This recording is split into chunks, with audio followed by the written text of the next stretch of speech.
Hi everybody. Today I am going to make one of my family's favorite dishes, which is chicken piccata. Very simple. It's lightly breaded and fried chicken breast, very thinly sliced chicken breast, and then I make a really wonderful lemony sauce to go. And I said that I like to use a lot of lemons. Use a whole bunch of lemons to make the sauce, and the sauce is so good that my son and his roommates drink any leftover sauce when this is done. So definitely worth watching. I hope that you enjoy it. Like I said, this is a favorite of ours, and come along with me. I'll show you how I do this.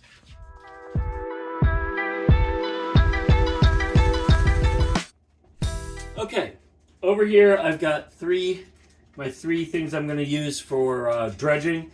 I've got corn flour or cornstarch over here. I've got 4 eggs. I've actually got jumbo size eggs that I have done just a quick scramble on here. And over here are our breadcrumbs, or what we're going to use as breadcrumbs. In this case, we like using cornflake crumbs. But I certainly use Italian breadcrumbs. I've used lots of different things over the years. You can use pretty much any kind of breadcrumb you want for this. That's it. So we're going to dredge in corn flour, then into the egg, then in here, then we're going to go into our oil. I'm happen to be using you can't see this. I'm using my cast iron pan here, but you can really use any frying pan. So I'm going to zoom out, and then you'll be able to see how I do this, and I'm not going to show you all of them because it's very repetitive. All right, so here I've got my cast iron skillet going. For most things when I'm frying, I use a different oil, but for this, I'm going to use extra virgin olive oil. It doesn't have to be super hot. We don't have to worry about smoking temperature, about the oil burning. I've got about let's call it a 1/2 inch of olive oil in there, and I'm going to go ahead. I've got it on high right now just to get it started heating. I'm going to turn it to medium high because that's where I think I want to cook it at. And I'm going to go grab a thin sliced chicken breast, and then we'll dredge it, and we'll get going here. All right. I picked these up from the grocery store. They come really nice and thin sliced, so you can use them for cutlets. And you don't have to cut them yourself, which is really nice. So this is just going to go into the... I keep saying corn flour because we've been watching TV shows, Great British Baking Show and other stuff. And that's what they call it on there. We call it cornstarch here in the States. And notice, okay. Notice what I'm doing here is I'm just tapping this to get the loose cornstarch off of there so that we don't put cornstarch heavy duty into everything. Goes into the egg. I just dip it in here. Noticing I'm using separate forks because things will get gummed up here. So I try to keep everything relatively clean. I try not to use my hands too much.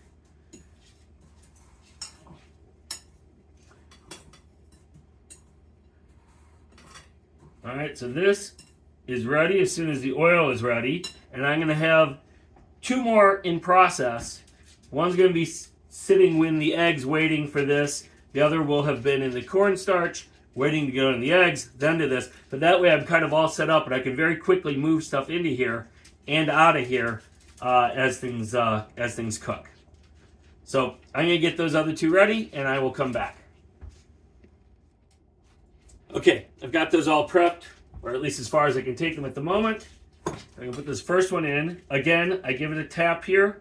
Whoop, I can see there's a little bit that doesn't have breading on it, so I'm going to just try and get that breaded. And then I'm going to do this again. Because again, we don't want all that extra stuff in there. You can see medium high is right. That's cooking at a good level right there. This goes in here right away.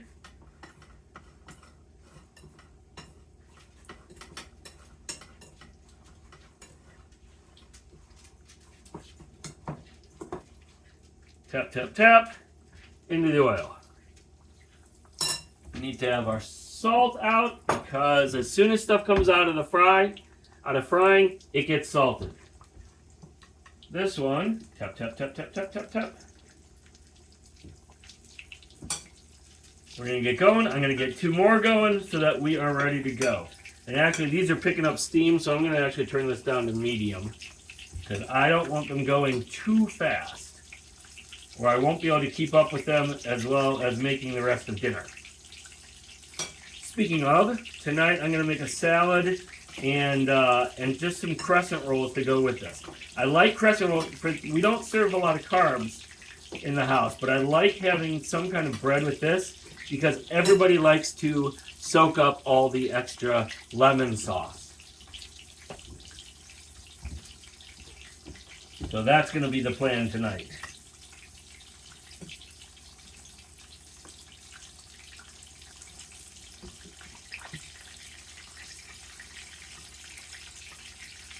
Tap, tap, tap, tap, tap, tap, tap.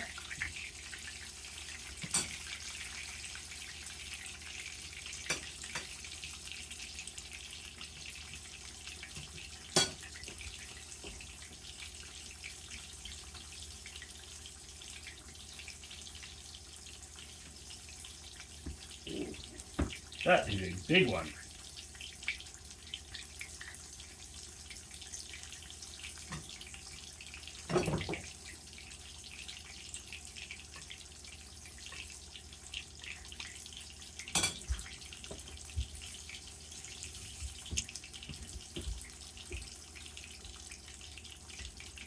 All right. Well, you can see this, but it's starting to brown around the edges. That tells me that that's ready to be flipped. This one needs a little bit more here.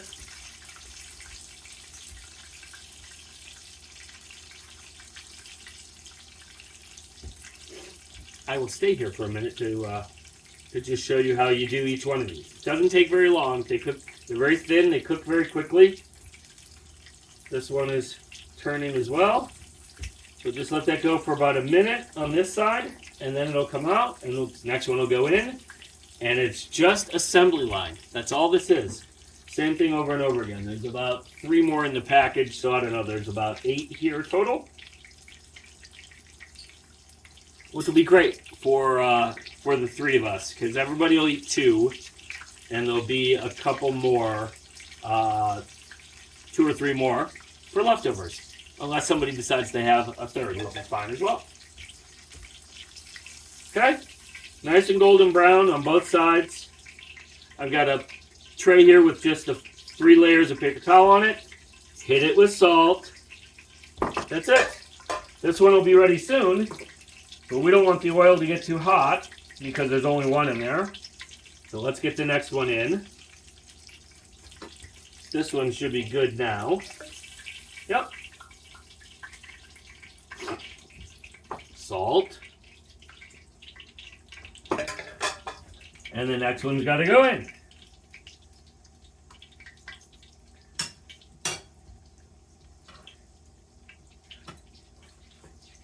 So that's the whole routine. Not much to it. Need to get another one in here because all the heat's going into one right now. So that one is going to cook faster than if there were 2 in there. So we got to be careful. Got to get this one in there. Tap, tap, tap, tap, tap. And there we go. All right, I'm going to go ahead and load this up again, work these, and I'll come back at the end and I'll show you how I do the sauce for this. All right. Okay. So now I've got it all cooked. I let my oil cool a little and I dumped it out. Now I'm going to make the sauce. So I'm turning on my stove to medium high. I am going to put in 4 tablespoons of butter. I've got just under a cup of fresh lemon juice. I've got some chicken broth, chicken stock here. I've got flour because I'm making a roux. I should have said that. And I've got chicken broth based seasoning that I'm going to add to this as a seasoning but I may add a little bit of salt at the end just if it needs it.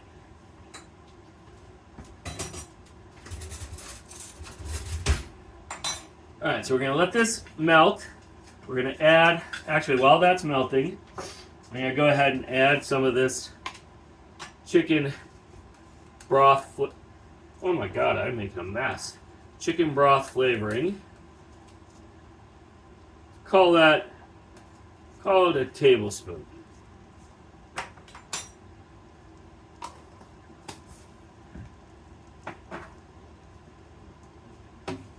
And I don't know about this brand, but it's always been fine. Orrington Farms.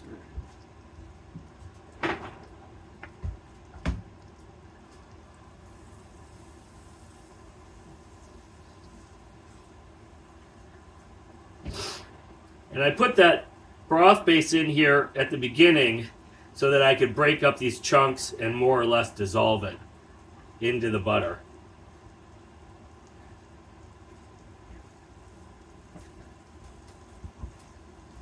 I have to swap that towel out today.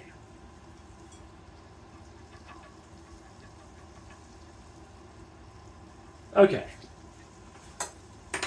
So now,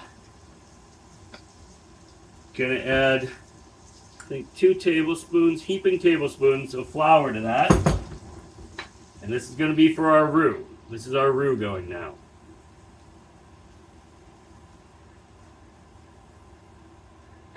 Wow, am I making a mess. My son is going to be really unhappy with me.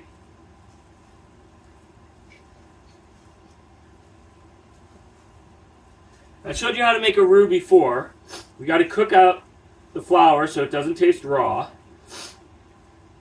But we also don't want it to get too dark. The darker it gets, the nuttier the flavor, fine. But we don't want it to have a burnt flavor. And we don't want it to be super, super brown. So, let this go for a little bit here. Put my butter away. Put my flour away.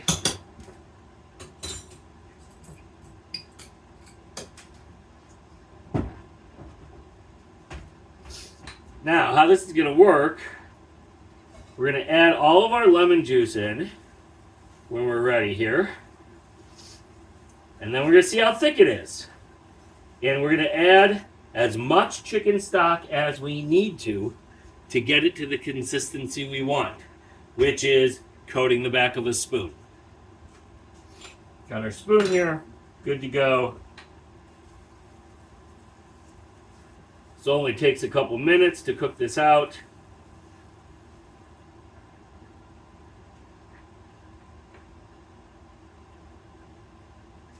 Salt here in case I need to add salt to this. And I have something to put it into. I have a feeling it's not going to fit back into the 1 cup when I'm done, so I grabbed a 2 cup measuring cup here. Alright, I'm going to up this heat to high as I add this. So you can see it's the color changing here. Alright, so there's a cup of lemon juice, and we'll mix this in and we'll see how thick it gets.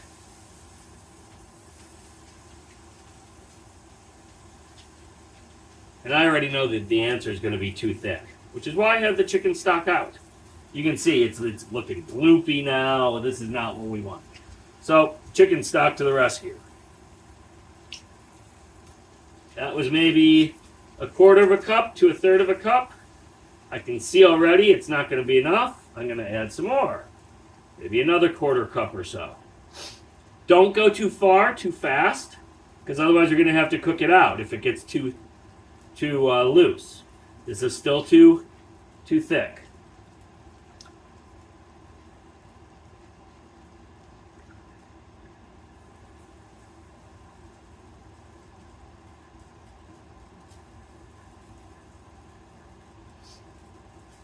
I'll tell you another secret. This gets thinner, a little bit thinner as it cools off at first, and then it gets much thicker. So, like you'll put it in the refrigerator, any leftovers, and it'll be like a spread. My wife actually likes to eat it on toast. 1,001 great uses for lemon chicken sauce. This actually looks pretty good. Clearly coats the back of a spoon.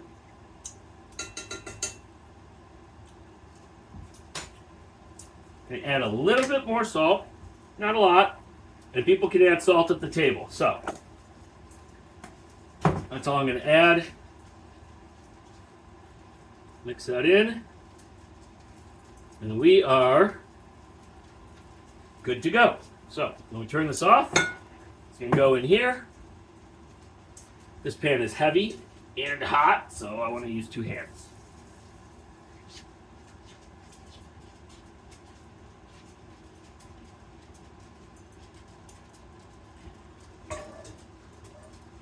And I'm just leaving it over here off the side of the stove. I've never done this before. But I'm leaving it here off the side because there's some drips. And I don't want them to run down into the stove. This way they'll just fall onto the counter. Anyway, that's it. All right. We got our chicken piccata here. About, I think it ended up 7 pieces. A couple of them turned out big. But you can always cut them smaller too. And our sauce there. And we are ready to go. So, I hope you enjoy this. Dinner! If you enjoyed this video, please click the like button. Subscribe to Sandi Cooks on YouTube so you don't miss new recipes.